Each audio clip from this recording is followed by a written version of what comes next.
Today, I'm going to be sharing with you two very simple parenting hacks that my husband and I use that have made our lives so much easier.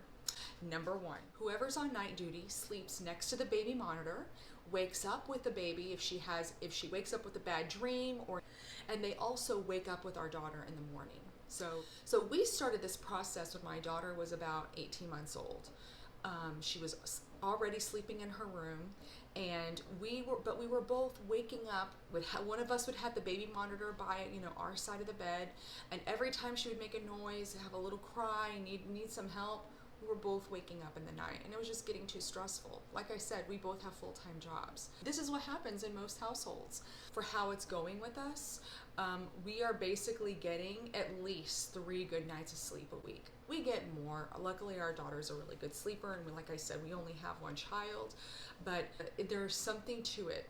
When you go to bed knowing your spouse or your partner is on baby night duty that night, and you trust them.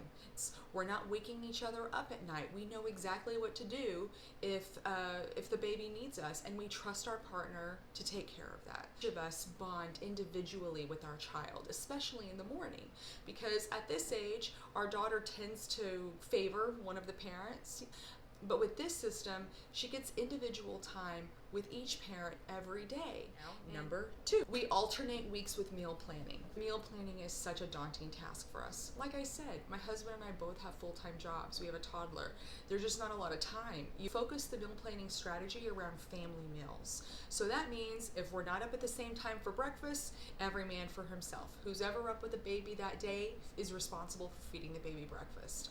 But if you have family lunches together, if you're that fortunate, or if you have family dinner, the persons whose week it is to plan for the meals include making your meals homemade, which we do mostly, or planning takeout or going to a restaurant.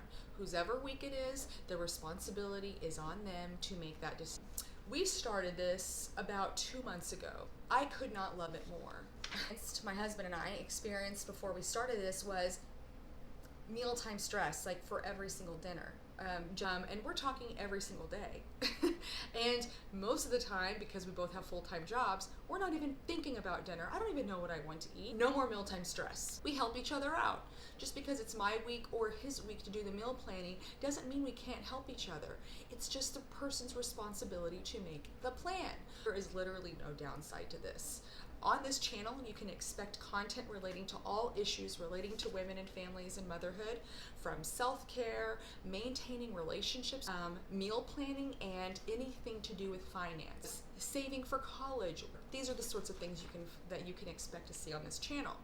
So keep an eye out for my next video, Living Broke versus Feeling Broke, how I got out of the broke era of my life.